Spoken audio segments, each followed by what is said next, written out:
قراقرم جیسے دشوار اور بلندی تر پہاڑوں کے سلسلے کی چیزیں ہوتی ہیں۔ یہ عظیم شاہراہ چین کے شہر سے جا ملتی ہے۔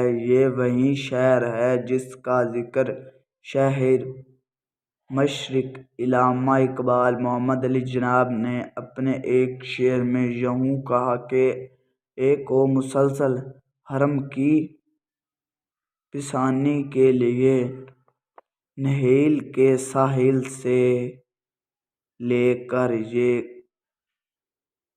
خاک کا شہر۔ یہ شہر دونوں ملکوں کے درمیان تجارت کا ذریعہ ہے۔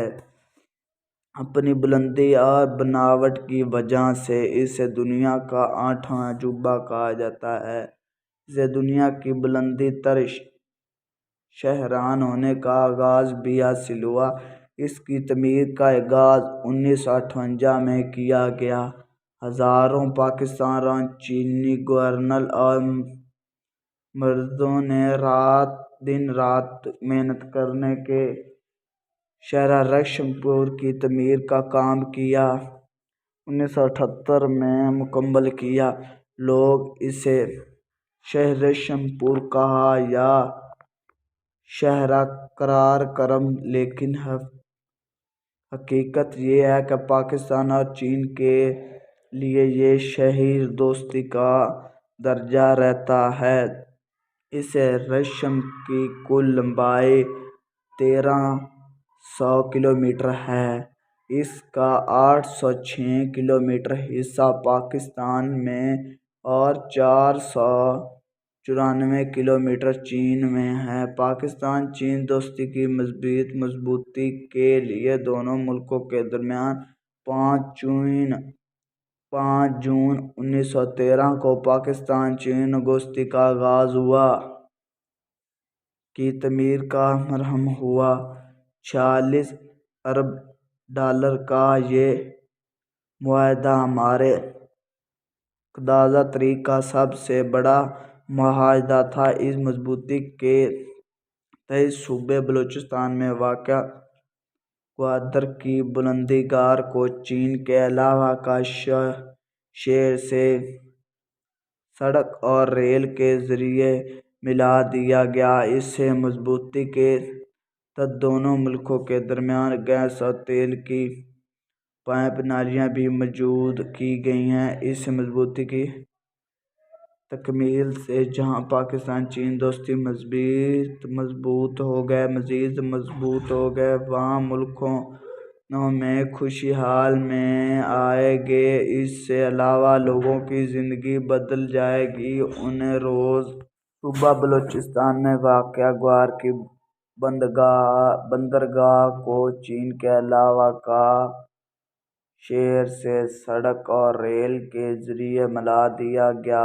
اس کی مضبوطی کے تحت دونوں ملکوں کے درمیان گیس اور تیل کی نالیاں بھی موجود ہیں۔ اس منصوبے کی تکمیل سے جہاں پاک فوج چین دوستی مزید مضبوط ہوگی، وہاں ملک میں خوشحالی بھی آئے گی۔ اس کے علاوہ لوگوں کی زندگی بدل جائے گی، انہیں روزگار کے زیادہ مواقع ملیں گے۔ یہ منصوبہ پاکستان کے تمام صوبوں کے لیے مفید ثابت ہوگا۔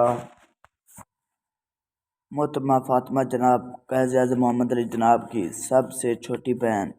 وہ 31 جولائی 1993 کو کراچی میں پیدا ہوئی۔ پاکستان کے قیام کی تاریخ میں فاطمہ جناح نے